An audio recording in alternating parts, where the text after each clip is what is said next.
Assalamu alaikum and welcome to another episode. This is episode 3, Brother Bobby. Episode 3 of We rolling. Education is the Key.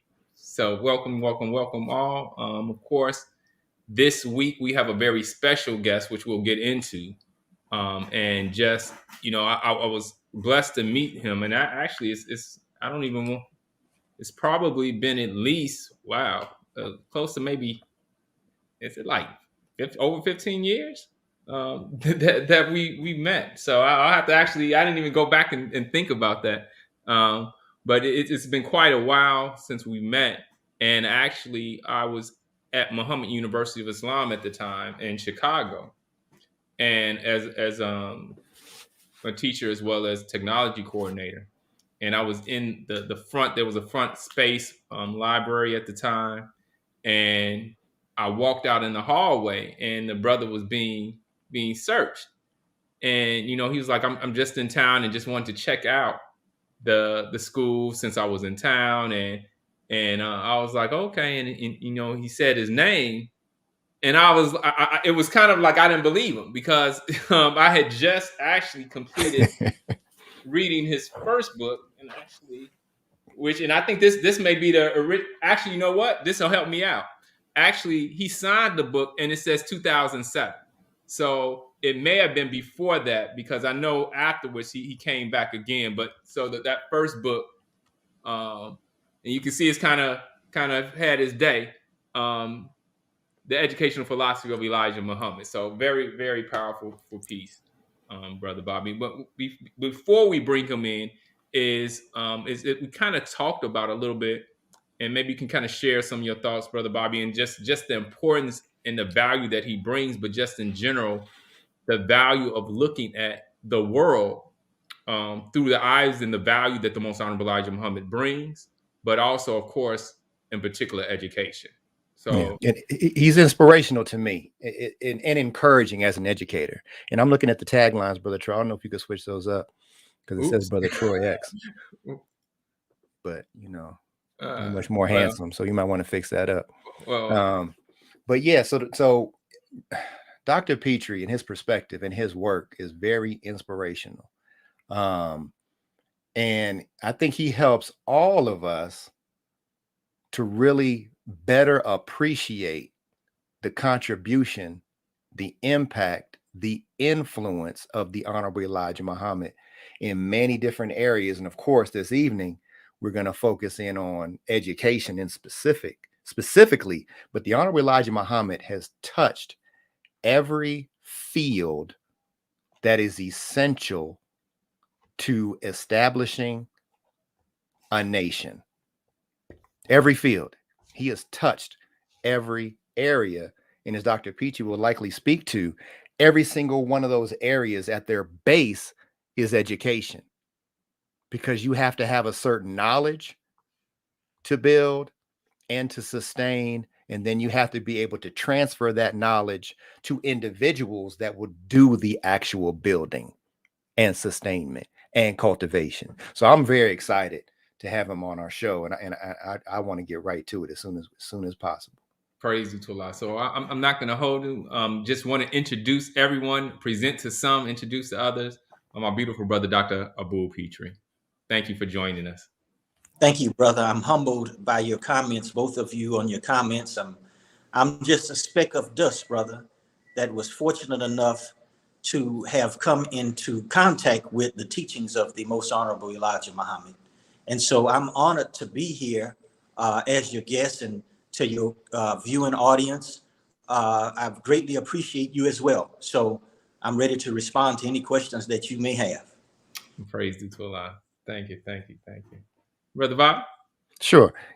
Dr. Petrie, I'd be very curious. One of the first things that comes to mind is I'd love to get your perspective on where you see the current state of education in America, maybe throughout the world, and I'll maybe look at it, if you can, on two different levels, if you will. Maybe your perspective on just K through 12 in particular, and then higher education. Well, I think it's at a crossroads to a certain degree, And the reason why I say it's at a crossroads, because, you know, with the pandemic now, lots of things have changed. You know, one time students were basically face to face. Now that you have had some experience with Zoom and other technologies that can go online, all of these things now have shifted in terms of how we disseminate knowledge. I think also that we're at a point in time where those people who really shape what education looks like in both K-12 public schools and public universities, there's some work being done probably through policies that would eliminate discourse that would be very close to the teachings of the Honorable Elijah Muhammad. Because if we think about the Honorable Elijah Muhammad as having a body of knowledge that people need to awaken them, then it means that if you're in a position of power, part of what your role is to ensure that that body of knowledge is not in the hands of the masses of people. And so as we begin to think about curriculum, we begin to think about higher education, there are lots of shifts that will be occurring. And those shifts kind of align with high spiritual forces that are engaged to keep the people enslaved. That's Yeah. interesting. Go ahead, Brother Troy. Yes, I mean, and that's one of the things is you have a very interesting background, and you know we can't. I wouldn't want to have this discussion without you kind of presenting to us and sharing with us how you ended up in this space with the Honorable Elijah Muhammad Studies. Of course, your first introduction, particularly with the teaching of the Most Honorable Elijah Muhammad. Yeah, so that goes back probably nearly 30 years ago in the 1990s when I was a high school social studies teacher at a rural school in Louisiana that was majority Black. And so I was a basketball coach, and that's what I wanted to do. My career was, if you would ask me in 1992 what you plan on doing, well, I would have said I'll be a basketball coach at a college or university. Just so happened this particular school had lots of territorial fights. The students and the community called them gang fights. I didn't see them as gang fights because they didn't have all of the things you have in the big cities. But nevertheless, I asked the principal to give me the young men who were fighting against each other, if he would let me work with them for 1 hour every day during my lunch period. And so I started working with them, kind of introducing them to things in Black history, not knowing much about Black history, even though I was a social studies teacher, just giving them some elements. And their grades started to improve. The fights started to decrease. We would watch tapes with Malcolm X. We'd see the Honorable Elijah Muhammad in the background. And similar to the minister, I was wondering, why did the Honorable Elijah Muhammad not just let Malcolm do all of the talking? Because like most people, they believe that when Malcolm came in the nation, that the nation is something you just pick up and join, like you go to the YMCA, you sign a card, and all of a sudden now you're a member. They don't know that it's intense study in order to become an actual member in the nation. And so Malcolm was under intense study, but he was under a master teacher, which we didn't know. So like everybody else, we just assumed that Malcolm was this great teacher, which he was, but we didn't know his teacher. So principal asked me if I would lead the Black History program. The year before, there was some problems with the Black History program. The speaker was up speaking, the students, the bell sounded, the students got up and walked out. Speaker was at the stand. And so the principal said, next year, you're going to be in charge of the Black History program. And so I took over. I asked the students, who would you like to see as a guest speaker? And their response was, we want somebody like Malcolm X, because we tired of singing, we shall overcome. And so I started trying to contact people who were in the Nation of Islam. At that time, I didn't know the Nation of Islam was still up as an organization, a movement. And so I called to a place in Alabama, and the brother said, no, brother, you can call the brother in New Orleans and he might come. So we spoke with Brother Minister Harold Muhammad, and he agreed to come. He came the night before the program was to be held. We met him at a hotel. He was giving us some jewels of knowledge from the teachings of the Honorable Elijah Muhammad, and it intrigued me. I wanted to know where's he getting this information from? I've been, to school and got a degree in social studies, and I've never heard this before. So the next day, I had the students show up at school, the young men who were fighting against each other in suits and ties, basically like the FOI, even though I had never seen the FOI. So when Brother Harold came to campus, the brothers greeted him. They escorted him in. They surrounded the stage. Typically, the students in the programs would, they'd be a little active. In other words, they would be disruptive. But when they saw that these were the young men who were supposedly the gang leaders from different sections of the area together, people were afraid because they didn't really know what was going on. And so nobody moved. It was real quiet. People were intense. They were listening to Brother Minister Harold. And when he finished laying out his talk, the brothers who were beefing in the different communities, they were in the audience crying. And they were vowing to each other that they were no longer going to fight each other. They were going to work together as a community. The community leaders who were there were made up of ministers, attorneys, community leaders. They were also inspired by Minister Harold's talk. And they were like, you have done it because you've put all these communities together. So the next day, needless to say, when I got to campus, I was met there by the superintendent. He was there, but I didn't even see the superintendent. I saw him pass me on the highway, and he was being led by an entourage. It looked like an entourage to me of sheriff department deputies who were going in the direction of the school. When I got on the campus, the place was packed with news cameras. People were outside. So when I parked my car, the students asked me, say, look, they want to meet you, but you're not going to meet them by yourself. So they want to ask you questions about the Black History program. And so from there, other things happened. I won't go into all the details, but I began to take an intense study of the teachings of the Honorable Elijah Muhammad. And as they begin to do more things to try to do me harm, I began to get closer into those teachings and begin to have experiences that were different. And so from that point on, I was just basically deeply engaged with the guidance of how to understand those teachings. Yes, sir. Praise due to Allah. Very powerful experience, I know. And at some point in time, we'll be looking for the book at least that kind of tells about that. And I know in the interview that you did with Brother Willie in New Orleans, is you kind of touched on some of those experiences that that others have also had. And I definitely am one that looks forward to hearing more and more about that. Brother, there is a book. The book is titled The Struggle for Black History and Institute in Black History in K-12 Schools.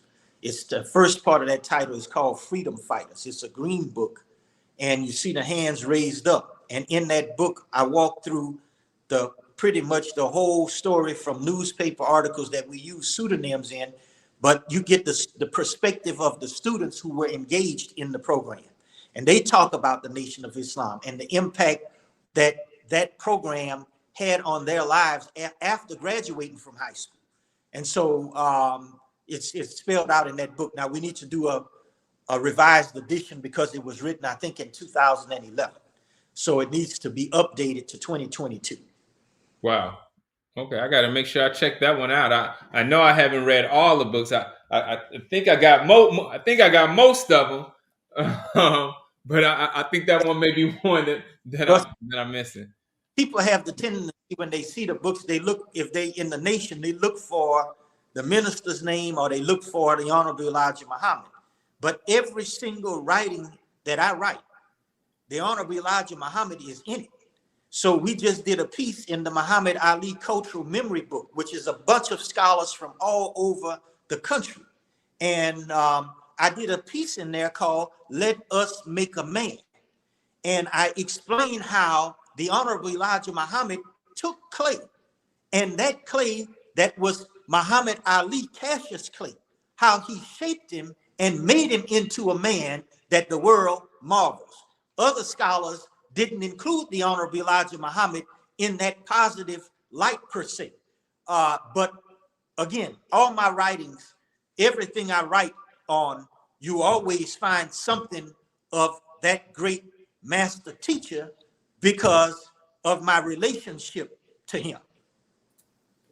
Yeah, yes, sir. And that's actually one of the things that I always mention about you, is that when someone meets you, my experience has been that you can tell that you love the Most Honorable Elijah Muhammad, and that's always a beautiful experience and energy that emanates from you. Is that when you talk about that man, the Most Honorable Elijah Muhammad, you don't just hear the words that you're saying, but you can feel it, and it's not something that you can fake. Um, And No, I guess we were. you know how it is. You know, love is a force. You fall in love with something, it'll move you. Yeah, yes, sir. And we definitely feel and have seen that movement. Well, Brother Bob, you had a question? I was gonna say, look, we must have been in tune because we put the link to the Amazon like back to back in the chat so that everyone can get access to Dr. Petrie's books. Dr. Petrie, and you were counting that history with your students, it seemed that they got to a certain point where they were just like fed up and just didn't want to hear from whomever they were hearing from. They wanted another perspective, but they were actually very clear about the perspective that they wanted to hear from. How did that come about? And do you see that at all happening today? Well, I think part of it was the type of engagement that we had in the courses. So again, I would put videos on. They were watching different video clips and they would see Malcolm X. So that kind of transferred to preparing them to, want to know more about the nation. And I think the perspective I had, because I always had this kind of critical perspective, I didn't teach social studies from a Eurocentric perspective, even though at that time I didn't know anything about Eurocentric and Afrocentric perspectives or African-centered perspective. Eventually, as I began to study, I began to see these were the things that I was doing in the school. And the students, again, gravitated because it was life-changing for them. They were able to become conscious to see the things that they were doing to themselves and the communities that they lived in, and they vowed to change that. And they started in the school. They started changing their behaviors in the school. And they ran into difficulty with white school teachers who were oppressing them. They didn't know if a teacher is calling you a jungle bunny and a big lip porch monkey, that they insulting you. And they were sitting in the school accepting that, and they were a school that was over 90% black. And at the time that they were in the school, whites were dominating what would happen. Their parents were over the PTA. Their white parents were over the booster club. And so the black kids, even though they were majority, had to take a back seat, as Carter G. Woodson said. But when I started working with them, they became more conscious. Now, to get to that question that you asked about in schools now, when I do a recent search, that's actually what I would say is an attack on the Honorable Elijah Muhammad in public schools. And how they are doing it is by putting out misinformation related to the assassination of Malcolm X. And so one of the major fears of policymakers that I make the argument is that if God has come, what is God coming to do for oppressed people? God is coming to bring a body of knowledge to those people that would raise them up. So if God is present, then you have to control what they learn in school. And so you make policies like every child succeeds. You had a No Child Left Behind, and you use testing as a tool to make sure you know what they read, what time they read it, who's teaching it to them, so they'll never get a chance to actually touch on the beauty of the wisdom of the teachings of the Honorable Elijah Muhammad and his student, Minister Farrakhan. Yes, sir. You know, one of the things we opened up with mentioning was this term or this concept that you revisited throughout your books. And can you go in a little bit more about what Elijah Muhammad Studies is, what that is, and how you developed that concept? Well, that concept, brother, developed at that conference in 2007, I think in Detroit. We were in Detroit and we had our books out on the tables. And at the time, there were different brothers and sisters who were out and they had different books. I remember seeing Brother Wesley there. This is where we first met in 2007. So in 2007, he had the book, I think it was called The Truth of God. And so I picked his book up and I started browsing his book. And I actually bought a copy of the book and I'm browsing his book. And as I'm reading some of what he was writing, there were some things that he said in one of his other books that resonated with my own experiences at the school. So I went from Brother Wesley's table to Sister Audrey's table. And Sister Audrey was dealing with health and fitness. So I'm reading these things and it dawned on me, the Honorable Elijah Muhammad is across all these different disciplines. And the thought came to me in 2007 that there needs to be an area called Elijah Muhammad Studies, which is a field of study that examines the teachings of the Honorable Elijah Muhammad across all of these different disciplines and fields of study. And so as I begin to read more and understand more, I begin to see that the cutting edge research, new technologies, new inventions that are occurring right now, at its root, it comes from the teachings of the Honorable Elijah Muhammad. And so from there, I began to write that first book, An Introduction to Elijah Muhammad Studies. And then we more recently did the updated volume, An Introduction to Elijah Muhammad Studies, where I introduced a new terminology that came to me. Maybe when you look at people who study Egypt, this is the thought. They are called Egyptologists. I say, well, what am I? Because I just sit here and all I do is just engage in these teachings. I'm almost a fanatic or a junkie in those teachings. So it came to me, you're an Elijah metologist, a person who studies the teachings of the Honorable Elijah Muhammad in an academic setting. And so I introduced it in this second edition. And brother, we dedicated that book to you from our first meeting. And so I hope you have had a chance to read it, and I hope you enjoyed it. Yes, sir. And I saw that in the opening. So praise to Allah. I appreciate that shout out. You said Elijah metologist. we should all be that, right? And one of the things that you said, and one of the things that, for me at least, is that your love for the Honorable Elijah Muhammad, and outside of the experiences that you've had, comes from a very deep study of it. And one of the things, and you talk about and you demonstrate this in your writings, is the importance of really digging deep into these words, and not on a surface way, or not in the typical academic way in which you just read and you study and you just talk about and you have these conversations. But one of the things that you really push for is making it practical.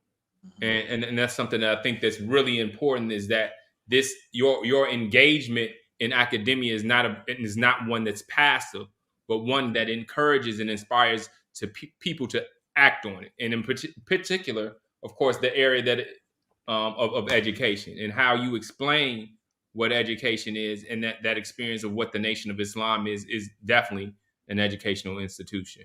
It looked like you were about to say something, Brother Bobby. No, sir. Go ahead.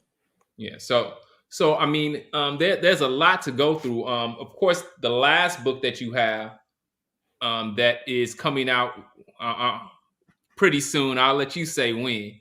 That will be, Allah willing, out soon. Is actually, I don't have that one on the slide, do I? You may not, but That's the liberation pedagogy, if I'm not Yeah. mistaken. Is that right? Yeah, Yep. yeah, it is that liberation pedagogy. Can you give us a Mhm. little snapshot on what that is and why the value and importance of that? Well, there are a couple of things in this book that's a little bit different. There'll be some things in it that will be, there's some words in it that I tried to frame in a coded way, but you see it in there and it will raise questions in terms of theological questions, in terms of just a little paragraph. I tried to frame it in one or two words and not go so deep into it because I knew people might not really understand it in detail. It'll cause them to kind of really think. I deal with Yakub in that one section that I'm speaking about. And so when readers read it, they'll have some questions that they never thought about in terms of Yakub. And what is Yakub's role in 2022? And so you get a glimpse of it, and it's not something that would say you just go and pick up and you can study, because we know things that are revealed are the highest degrees of knowledge, because scholars can't go in a book and just mine it out, and that you wouldn't necessarily think about it. So you find that in the book. I think you find also in that book, you see the Black liberation theology. From my more recent attempts now to kind of move in a direction to look at this education piece in the context of Black liberation theology. Again, if God is coming to oppress people, God is bringing them a body of knowledge.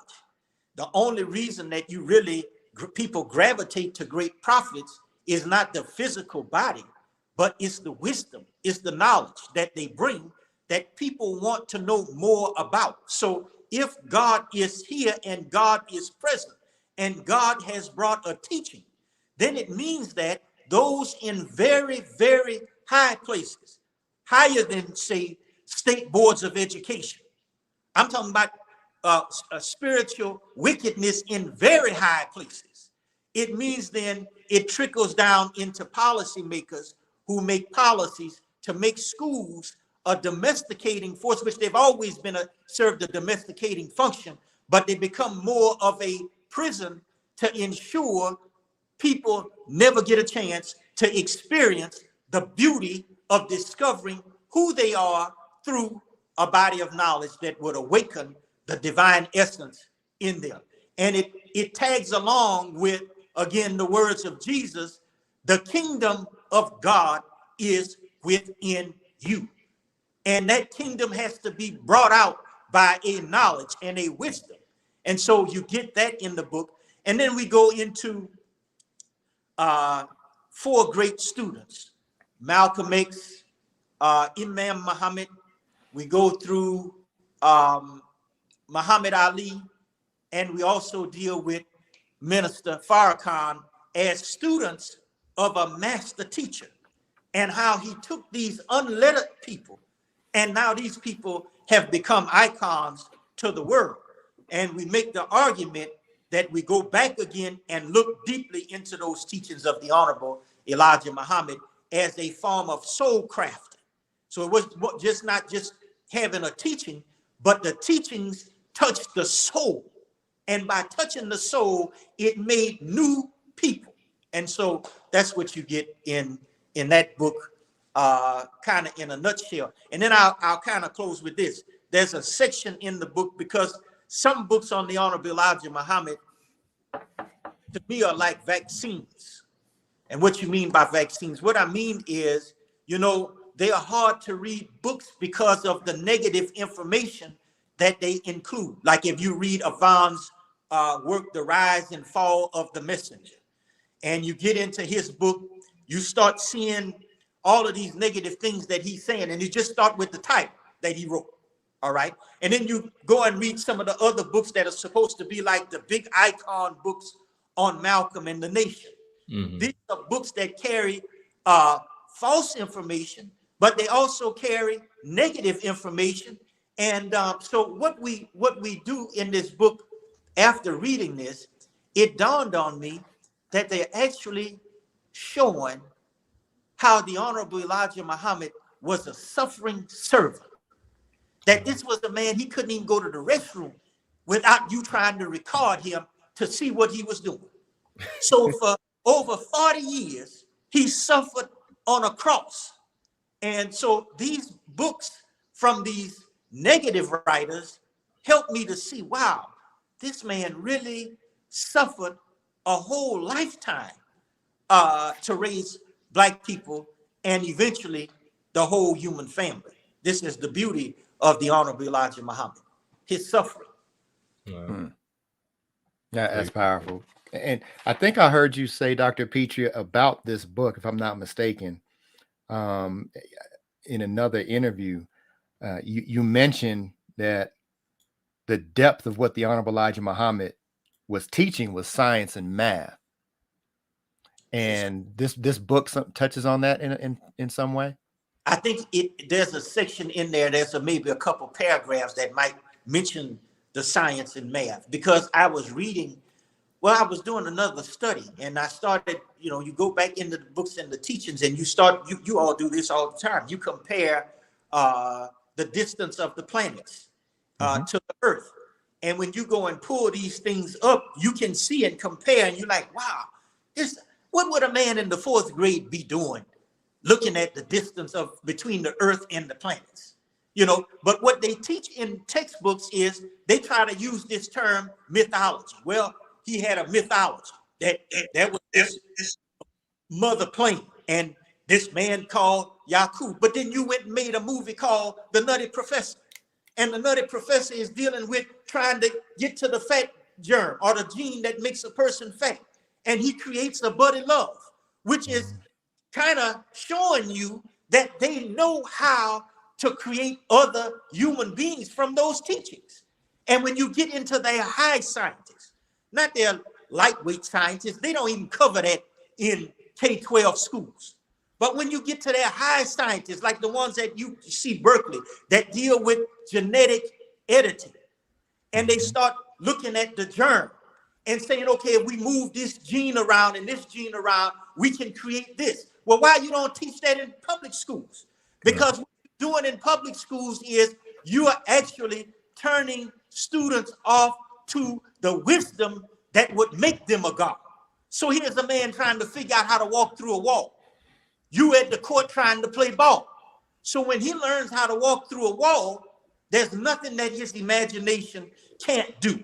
So for Black people and the masses of people, you just entertain while their scientists are working in these institutions, and they're actually the gods that you're having to contend with. And that's why the minister is such a problem. Because if you go to these big universities as students of the Honorable Elijah Muhammad and your minister, if you go to those schools, you are a problem. Because the wisdom that you all would bring is higher than what you would get in the university. And you're going to ask them, if you're sitting in the class, a different kind of question. So Black people are not supposed to be in that kind of sphere of knowledge. And so for me, Dr. Petrie, this kind of goes back to your first point. When I asked, how do you see the state of education right now? And you use the word crossroads. Well, when you're at a crossroads, that means you got to go in either this direction or that direction. Last week's episode, Brother Troy, what came to mind was the 1972. Maybe we'll put this link in the chat too. 1972 was the Black Journal, Black Leaders Discussion that featured the Honorable Elijah Muhammad. And the theme of the discussion was, is it too late? And in the first few seconds of that, the brother who opens it up is raising the question of, do we continue in words to, develop to try to fit into the existing institutions, or do we establish our own? And that kind of led the discussion. Here we are 50 years later. And we brought up last week, Dr. Petrie, from Closing the Gap in this book right here, where, and you brought this out as well, from the Honorable Elijah Muhammad, who said the wisdom of God lives in us, right? And so that's the base of education. In this book, Torchlight for America, Fixing the Public School System, the Honorable Minister Louis Farrakhan said the first thing that you do is put God first. Put the wisdom of God that's in you, put that first. And then back to this book, Brother Jabril asked the minister, would you now look, this is, okay, that's 1972.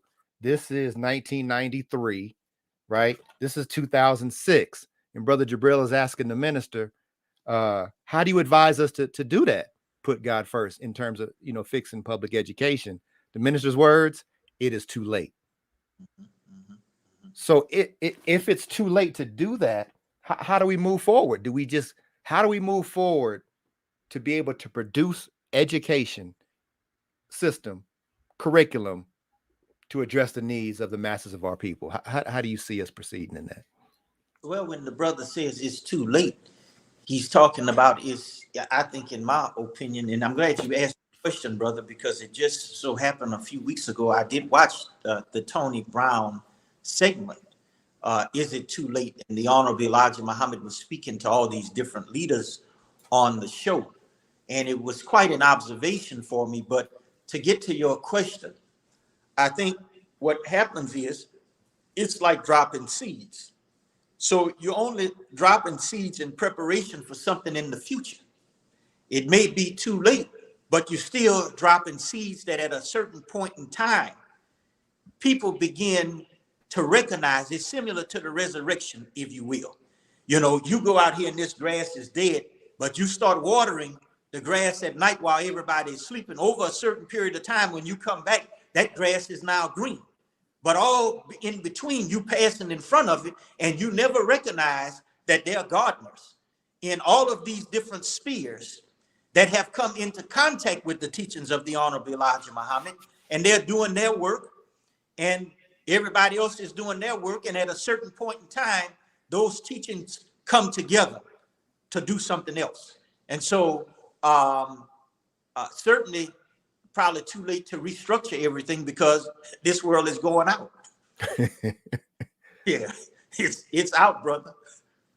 So there's something that has to bring us together.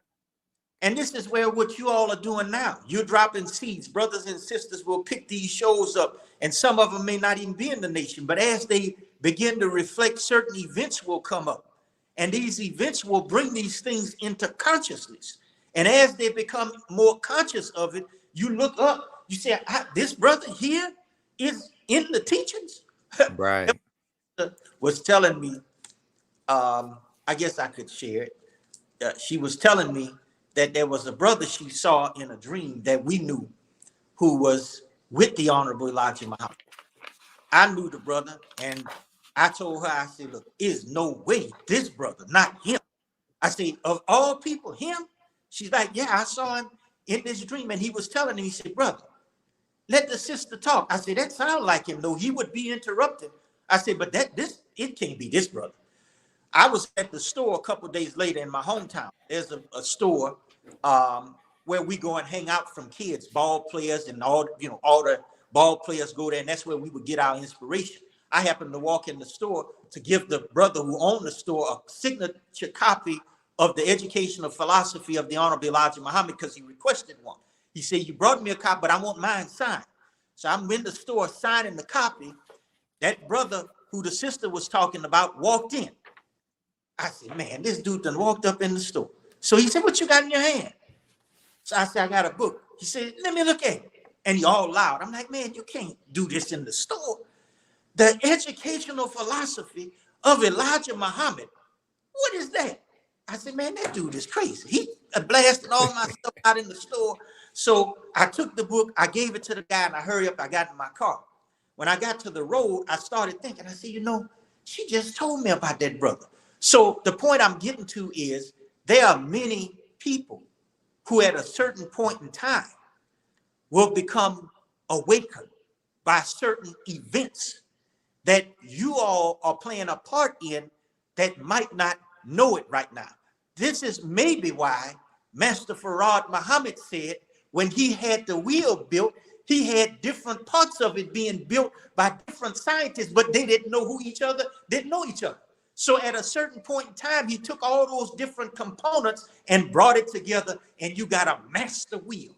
So at a certain point in time, there are people there that you all don't see. Some of you brothers and sisters say, oh, that's a sympathizer. Well, let time tell it. You find out if it was a sympathizer or if it was somebody who was deeply engaged and interacting with these great masters that are on the scene today. Wow. Praise due to Allah. Very, very, very powerful. Wow. Haven't you also even in your research, Dr. Petrie, found individuals that this world looks at as scholars and the top of their fields, and they put out information but never acknowledge the Honorable Elijah Muhammad or the Honorable Minister Louis Farrakhan, but you can dig and you can see that in fact they really have. That is correct, brother. When I mentioned in the show with Brother Willie was saying, he mentioned it was a colleague of mine, a white colleague. It wasn't a white colleague. It was a person I had just actually met that day. I happened to be at a university doing an interview, and the interview was going really well. And I went to one of the interviews that was people in the field of education, which is my area, educational leadership. So there were two professors there, and they started asking me questions. They started with trying to relax. Look, we just want to have a conversation. We're just going to be talking back and forth. So I'm like, okay, I know these things. I'm in ed leadership. I've been doing it for 20 years. I've written with the best professors in the world. So the lady began to ask me a couple of questions, and then she jumped right in to this question. She says, well, I noticed in your book that one of the books that you wrote about Louis Farrakhan. And I don't know how you could write about Louis Farrakhan when he's a very divisive figure, and he's, racist. And she was giving me all these different things. So my response to her was, what you're giving me is sound bites, because you haven't read nothing that the minister said, and you definitely didn't watch a tape or a whole tape and put it in context. I say, but what I do is I take a deep, intense study of his words, and then I pull out of those words what you claim your best scholars are saying, and I want you to look and compare at what he's saying about leadership, education, and many other topics, and you compare and you tell me which one is supreme. When students read in the multicultural book that I did for educational leaders, I have side by side John Dewey's Purpose of Education, Minister Farrakhan's Purpose of Education. And when the students read it, they'll tell me something like, I never imagined I would read Dewey and Farrakhan in the same text. And I can't believe all the things that the minister is saying that is so far above what I've ever read in the field of education. Now, I'm not trying to knock the scholars in education, but what I'm saying is God has come. And so in this particular case, the lady was, she was really trying to jump on me. So I gave her critical race theory. I said, you talk about Malcolm influencing critical race theory. You know who taught Malcolm? I said, okay, you mentioned critical race theory. Do you know Derek Bell? Derek Bell has a whole section in his book devoted to Minister Farrakhan in his book, Faces at the Bottom of the Well. But most scholars see it, they won't even touch it. They don't even touch that part of the book. So as we were interviewing, the other sister who was white in the room, who was also there, she deflected the conversation. And then when it was over, I told her, I said, they use the minister's words in Honorable Elijah Muhammad, and they don't use his name.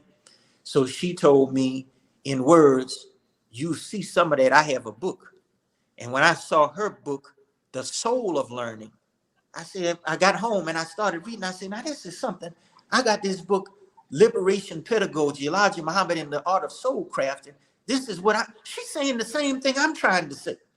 Then she gave me another book by Jarvis Givens. It's called Fugitive Pedagogy, Carter G. Woodson. I think in the art of soul crafting. It may be the art of soul crafting, it may not be so. But that's where I got that title from after looking at his book. The sister told me, she says, this is the white lady.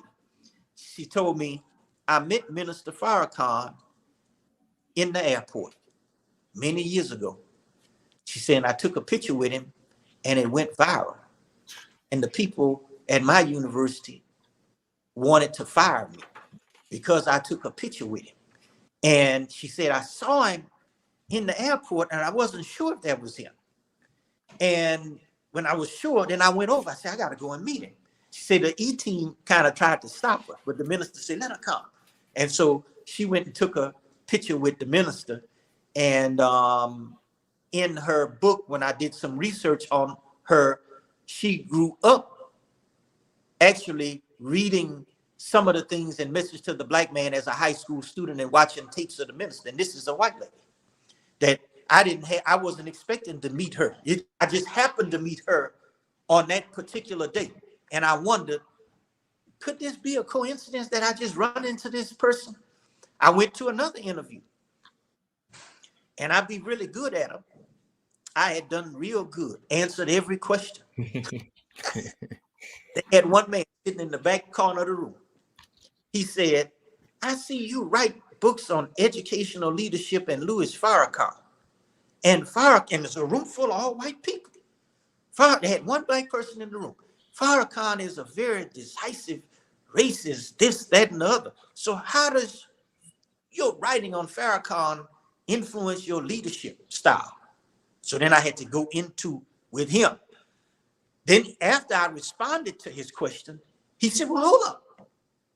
He had quotes that he had written down. White audience, look at what he said. And you're reading the quotes off verbatim. Mm-hmm. I said, look, what you're doing is you're reading to me things out of a context. I don't care if you listen to the whole tape, you still don't understand the whole context of what he's saying unless you understand how he came to give that particular speech.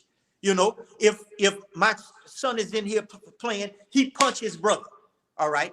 He break out the room running and crying because his brother behind him. I get on the brother when in fact he's the one that instigated. So when they talk about the minister, they don't necessarily give the whole context of why he said what he said at the time he said. And so these are the kinds of things that you run into. And I was like, this is the third time that people have asked me about the minister in a very negative way. And this is what scholars are afraid of, that they will run you out of the professoriate if you try to deal with or speak on the minister in particular. The Honorable Elijah Muhammad, not so much so because they see him as a dead man. Yeah, that's like talking about Carter G. Woodson or W.E.B. Du Bois. See, but for people who know him like he is, if they knew that a course was being given on Elijah Muhammad, they should be running in the millions to that particular course. Because he's not no W.E.B. Du Bois, and he's not Carter G. Woodson or any of the other scholars who are out there. This is a man who is new. That's how I'll give it to you. He's a new man. Yes, sir. Absolutely. I'll keep going, Brother Troy. So you got to stop me. I'll keep asking. I get carried away with that question. No, that's just what we want to hear. We really are interested in your perspective, and I know. And you bring up educational leadership, right? And I'd like you to talk about the value that you see of leadership, educational leadership, and how the Honorable Elijah Muhammad, the Honorable Minister Louis Farrakhan, how they influence you in your process of developing curriculum specific to education and educational leadership, if that makes sense. Yeah, that makes sense. So I'll start with this leadership question. So one morning I was being guided, and I had a book on my desk, and I actually cannot find the page number, and I don't know if I can even find the book. The book's sitting on my shelf. It was by the Honorable Elijah Muhammad, and I saw it there, and I kept sitting and looking at it. I said, I need to read it. So I opened it up. It was dealing with leadership, and he was talking about Solomon. And the first thing Solomon did was he didn't ask for money. God said, you ask me for whatever you want. And his prayer, if I'm not mistaken, was give me the wisdom to lead these people.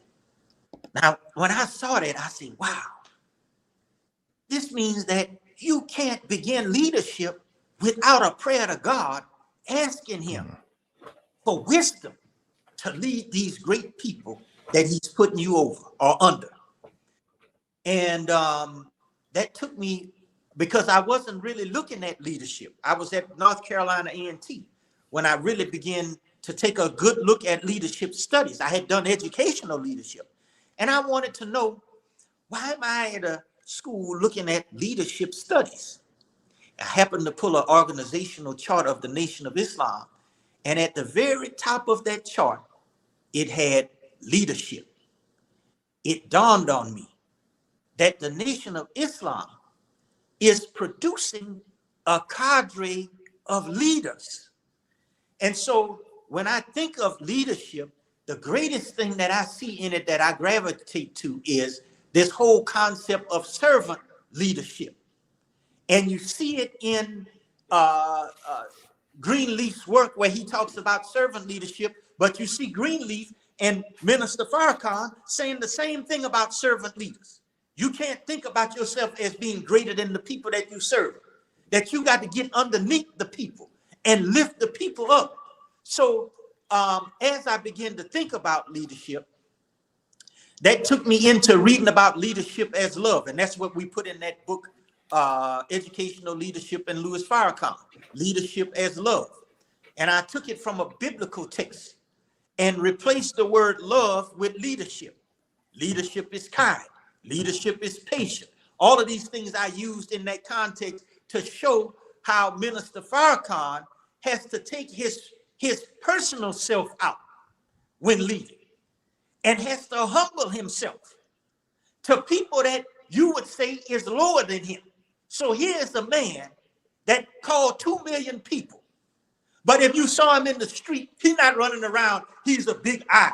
And you need to know who I am. I am the Honorable Louis. He's not that kind of man.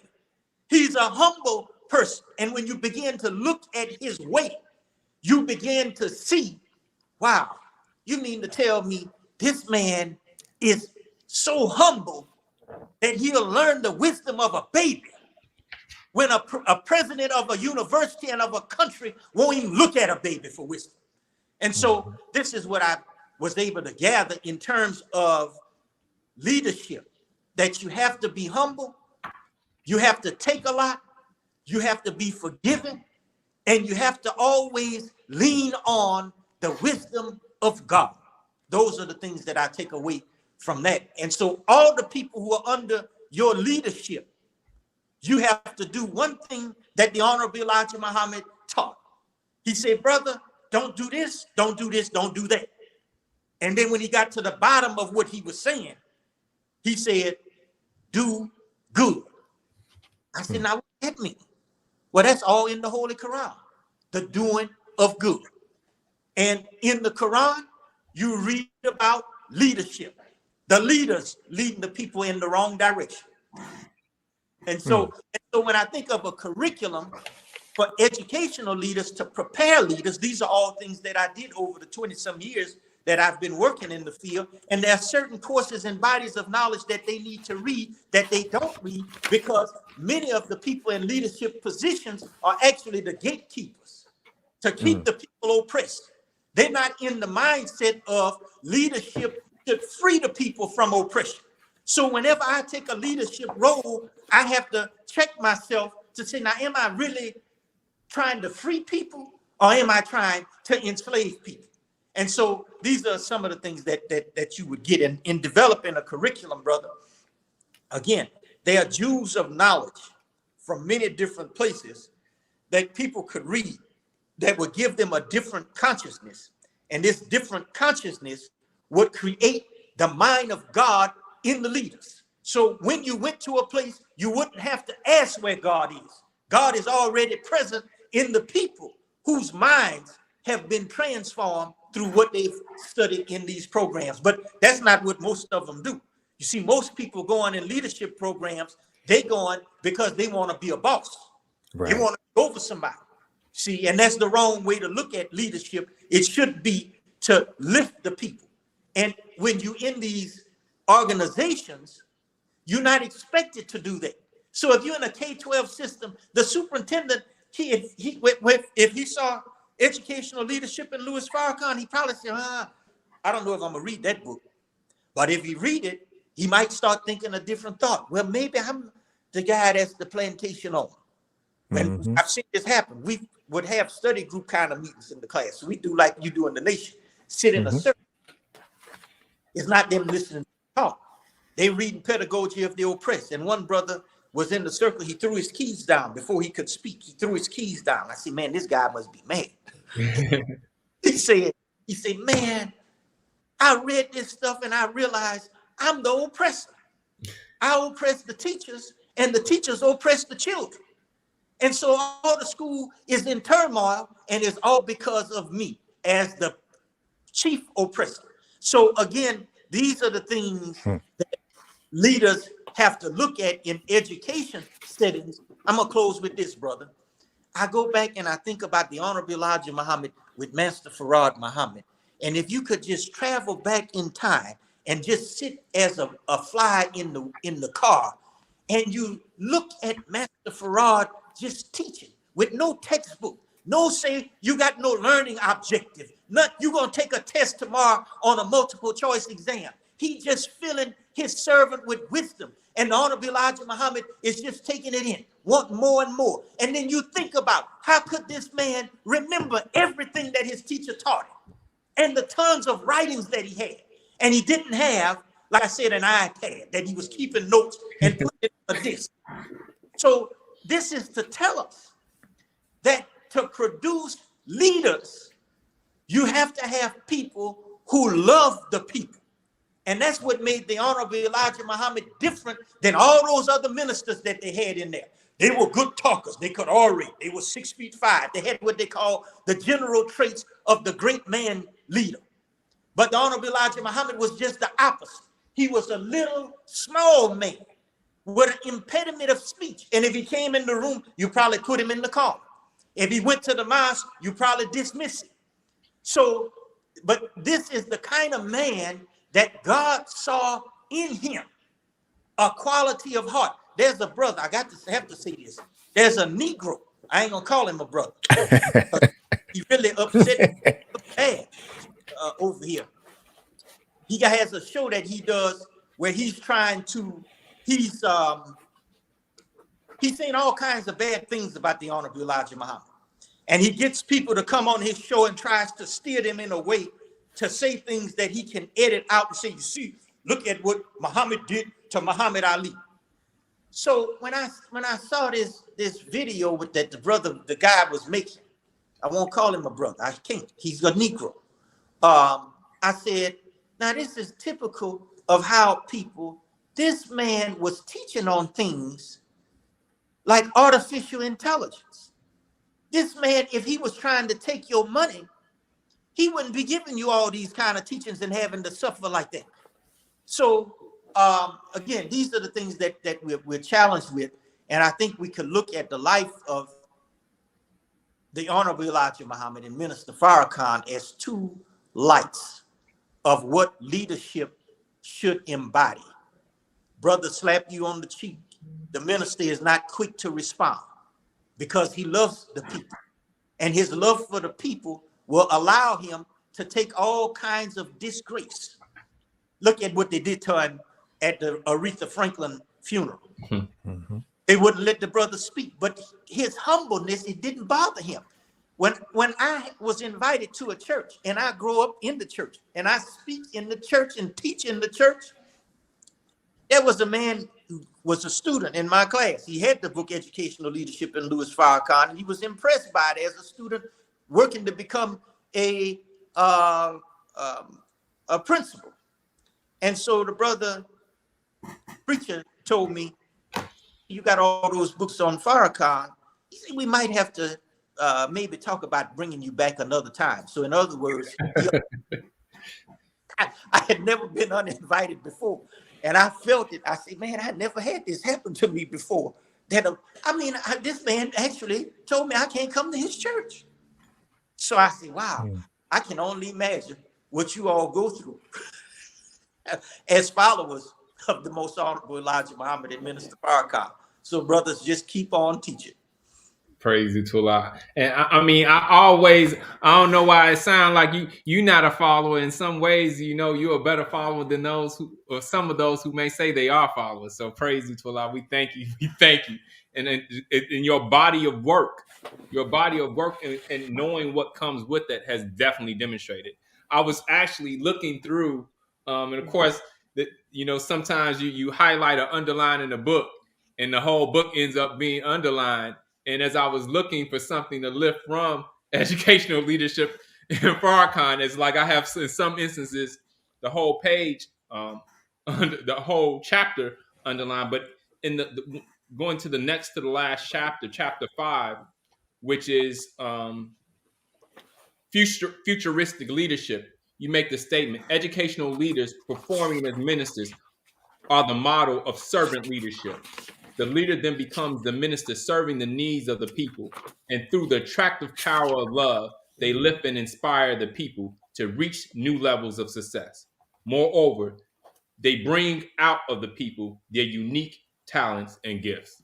That statement is so powerful, going back to what you expressed in terms of what that new educational paradigm looks like, and what the purpose of education should be and what we have to do in it. So I mean, those words are very powerful. And just looking through this body of work that you have, I mean, the books, Education and Farrakhan and Education, the Human Development Approach, and just knowing what having the name Farrakhan on the cover of a book, what what that comes with.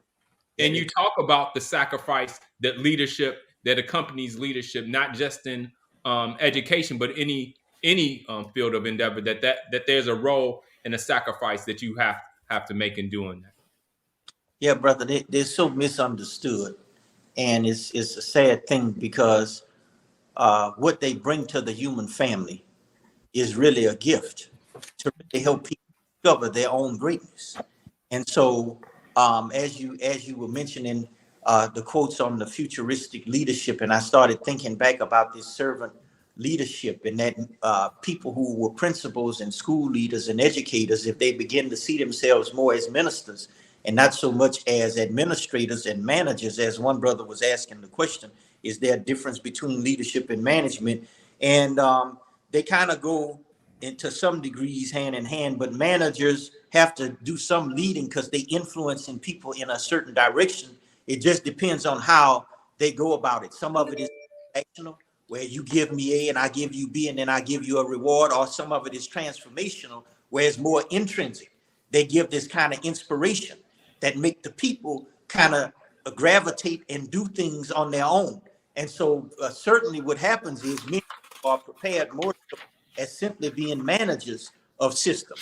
But futuristic leadership, when you begin to think about, if a good many of our leaders in schools are Christian, how does their religious practice play into being an educational leader?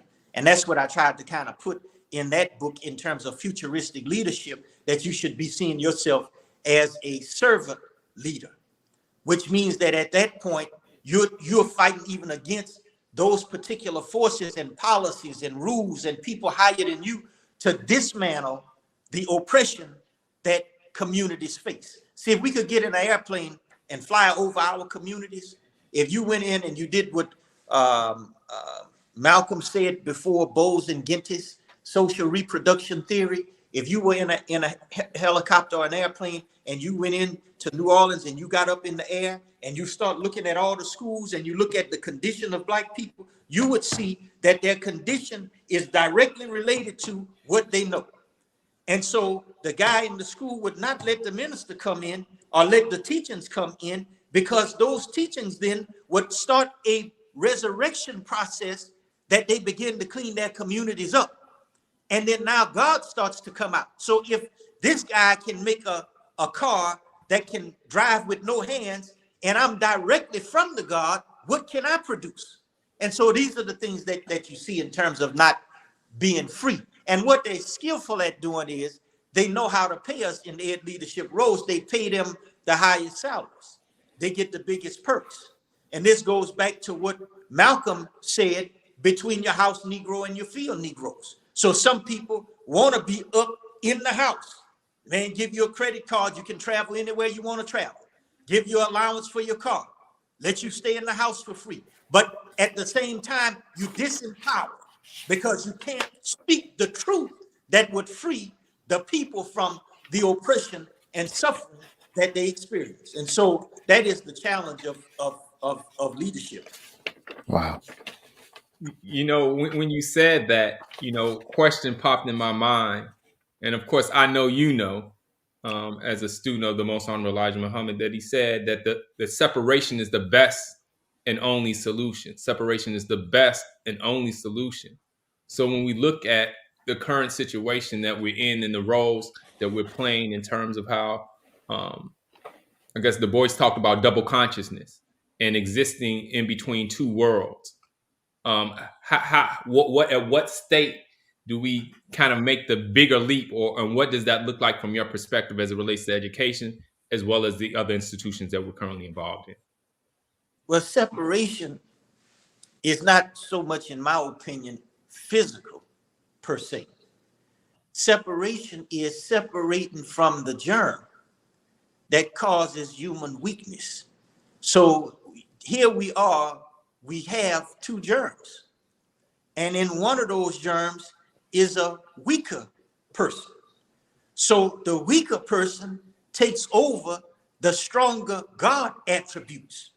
And if the weaker now is manifest, then it means we have to do what Jesus was talking about in terms of renewing the mind. So once we have a renewed mind, now we work in counter to what Yaqub and his people produce. You see, because now when you take Yaqub up, you want to take him and dissect it. You want to look at Yaqub. You want to ask questions about Yaqub. If he only lived to be 150 years, and yet it took him another 450 years to produce that man, what was the organizational process that he used that he could be physically gone, but yet produce a man and never see that man, only in his imagination? And where did Yaqub go? His man go once he produced that man and his followers. So now as you begin to think about separation, you got to think really deep, because in the conversation that God was having with Iblis, he told Iblis, or Iblis was telling him, Iblis said, I'm going to wait for them in some interpretations of the Quran, in the direct path. Well, where is the direct path that he's waiting for? That means he'd be sitting right among the people, and the people would never know that he's sitting there. So this is how we go after separation. You see, we go to it from the next level of separating from that weak germ to that power of God germ. That is what Yaqub was able to bring out. A new God is saying, I'm making a new man. This man is different, don't have the same weakness of the old man, because I'm not using the same material to produce that man. These are the teachings of the Honorable Elijah Muhammad. If you go back and just look at some of what he was saying, some things he was saying, he would stop because he didn't want to disrupt the God of this world. So he says, I'm not going to go further in that, because if I said it, it would disrupt the God of this world. So he knew that there are certain things I have to allow to run until I can say certain things. And so separation is a must. But it's a particular kind of deep separation that we have to come out of. We got to get that Yaqub germ and come away from That's, Yes, I know we're running out of time, Brother Troy. Can we ask one more? Can we ask? Huh? Can we ask one more question?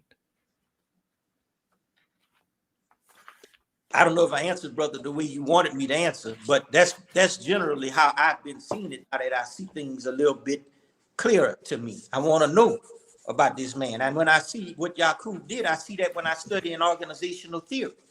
You see, when you look at organizational theory, you set up organizations the way God did. God set up the sun, moon, stars, and he set up laws. That way, if he go away, to still operate under the laws that he set up to govern. So if I'm over an organization, when you set the organization up, you set up certain laws and rules and policies that no matter who gets in the seat, I'm the first superintendent. Oh, we got a black superintendent. But the organization that you work within has certain parameters that keep you working within those particular parameters that you can't be free. So this is why you have to have a certain level of consciousness to know that, hey, the man put me up here as this big superintendent, big leadership role. I have to figure out now, what is my role in freeing the people that's sitting in this plantation? Because I could be the overseer and not know it. And that's what Yakub was able to do. He was a master of organizational theory. Now, I wouldn't even say theory. Theory is, you got to prove theory, but he showed over a time period that he could be gone physically, and 450 years after his physical death, he was still able to produce a man. And in each one of the different groups that he was producing, what were the people doing in that particular group? These are the questions that we go after. And when we start uncovering that and you get into it, you see, oh, wow, then that means the God of the white man is a black man. That's his God. He doesn't know it. And so then he's going to fight you because he doesn't have that knowledge of it. And this is why he keeps us in sport and play and entertainment and keep us away from knowledge. And he's claiming to be your friend. You come out here and you shake it fast, shake your ass, shake it fast. And God is present. He telling you to smoke that wine, dope, and drink that wine and slap that so-and-so and do this to that bitch because he know God is present. And so what he doing is he doing just what he said in the book. He said, use your voice and call. Use your voice.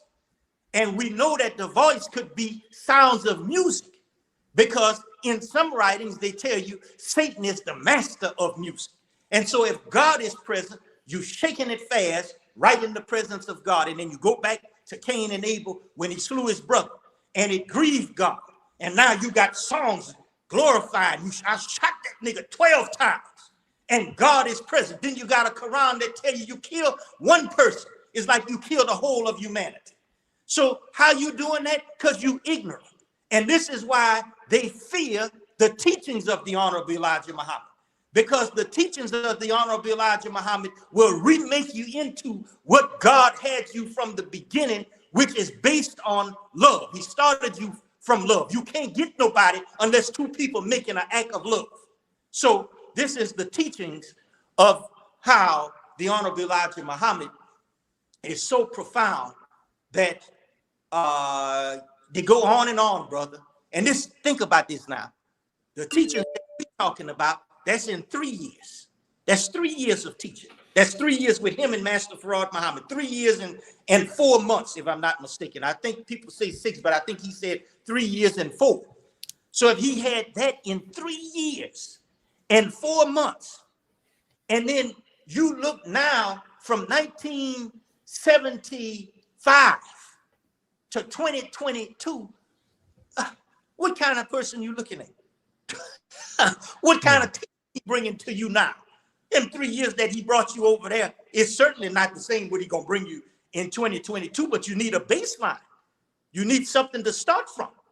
So he said in his book, he said, when we bringing in a new world, we got to gradually bring the people up into it. We can't just give it to them because if we did, they couldn't accept it like that. So it's by degrees that they get this knowledge. We talking on Zoom right now.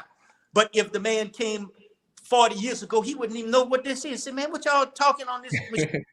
So again, this is what we see in one of his most profound interviews.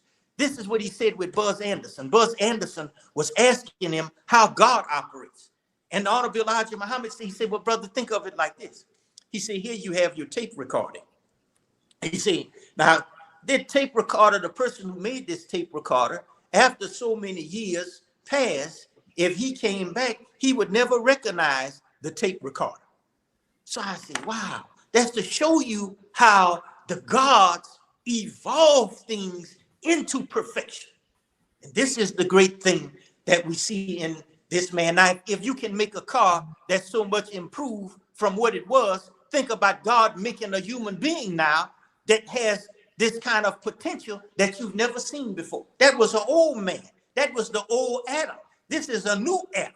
He make a new man that does operate differently from the first Adam that was made. This is what you see in where the Honorable Elijah Muhammad is probably at now in his thinking. And again, this gets you into theology. And they won't touch the Honorable Elijah Muhammad in theology schools. So they put up students, they try to make him and Malcolm fight. To say, you see, look, Malcolm found this. But they never mention Malcolm had experience in prison with Master Farad Muhammad. So why they don't mention that? Because see, when Malcolm would get to reflecting back on his experience, he would see things maybe and begin to put pieces together. And being under the Honorable Elijah Muhammad for many, many years, this grew him into a giant. Wow, that's powerful. Thank you so much, Dr. Petrie. There's all kind of comments in the comment box. We have thoroughly enjoyed. We've been fed fully. We wish we could go on for more time, but we know we want to be respectful of your time. We do want to give you opportunity, though, to let us know how folks can reach you, how they can purchase your books, and anything else that you want to share as we close out. Yeah, I have to mention Sister's book before I get offline. Sister Lady Muhammad and Supreme Literacy. This is a really, really good book. Sister did. She has some nuggets in here that really will make you think. You know, I'm reading her book. She asked a question in there: how do we solve problems? And just that one sentence, I say, wow, this is a good question. And in the next line, she says, with knowledge. And I said, wow, just those few words demonstrate how profound her book is. Her book is one of the first books in the Elijah Muhammad Study series. And so I would encourage people to take a look at it and study her book. And then my final thoughts are, thank you so much, Brother Troy, Brother Bobby, your viewing audience, for giving me a chance to be on your show. I am just, as I started the show, a speck of dust. I just was fortunate enough to be a person who came across the teachings of the Honorable Elijah Muhammad and happened to live in a community. I would be remiss if I didn't mention the community. You see, I grew up with parents who, not in a mosque, but you see that name Abu, that's not a name that I made myself. I was born with that name. My parents gave me that name. The community that I grew up in was an all-Black community. I had great Black school teachers. I had great Black coaches. I had great ministers around me. And I had a great grandmother and great grandfather who, while not knowing the teachings, if you were to look at my grandmother and follow her disposition, you would think that she was the Honorable Elijah Muhammad's mom, and her were sisters. And so the environment that I grew in shaped me.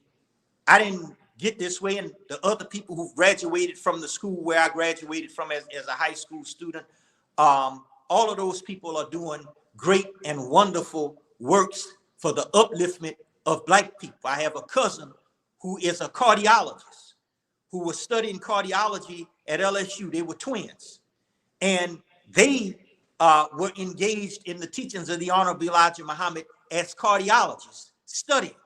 And all they wanted to do was get a degree so that they could help build a hospital medical facility that would enhance the nation of Islam. And so, again, these are relatives who, again, we just, by the way God placed us, committed to doing a certain kind of work to uplift the human family. Praise to Allah. Thank you so much, Dr. Petrie. We definitely have to get you on another time because there's so many with the body of work that you have and your studies. there's so many different subjects that we can engage you with that still deal with where your heart is, which is, of course, the most honorable Elijah Muhammad, but as well as education. And it's beautiful. I believe it's in the introduction to Elijah Muhammad's studies where you give at the end of the book these different areas of study that you recommend and kind of give people a starting point to engage in with the Honorable Elijah Muhammad, most Honorable Elijah Muhammad. So we definitely have to get you back in. And I think, Brother Bobby, he may have suggested who our next guest should be, and maybe we'll see Sister Lydia. We'll have to get her on as well. But thank you. And maybe when Dr. Petrie's book is on pre-order now, I believe, but maybe once it's out and we've had a chance to read it, maybe we can bring him back on and go into depth of, into the book with the questions and whatnot, and let the audience be able to also engage. Beautiful, brother. I'm looking forward to it. In fact, when it comes out, you don't buy a copy. Just, brothers, I need your addresses, and then I'll do what I do, Brother Troy. Put them in the mail. Give you a heart. Praise be to Allah. Gonna be better. Yes, sir. Yes, sir. Well, let me know, of course, as Brother Bobby said, whenever you're in town, we usually try to connect. So if you're going to be in the area now that people are traveling a little bit more, please let me know. Thank you once again. As you can see, as we mentioned, a whole list and plethora of books to check out. If you go to Amazon, you'll see, and you type in Abul Petrie, you'll see that he has definitely been writing. So all praises due to Allah. Thank you once again for another episode in edition of Education is the Key. Assalamu alaikum. Until next time. Peace be unto you. Same to you, brother. Take care. Peace.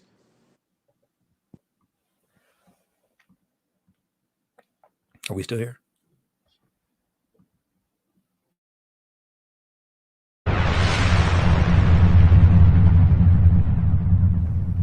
We have to take over the educational system. Because the education that you're receiving has not made you a good people or a better people. It made you a more willing tool or slave for your oppressor. That system has to go in order for black people to be set free. All educators, I'm calling on you. We got to take over. We got brilliant educators. We don't need to accept this poison doctrine of white supremacy any longer.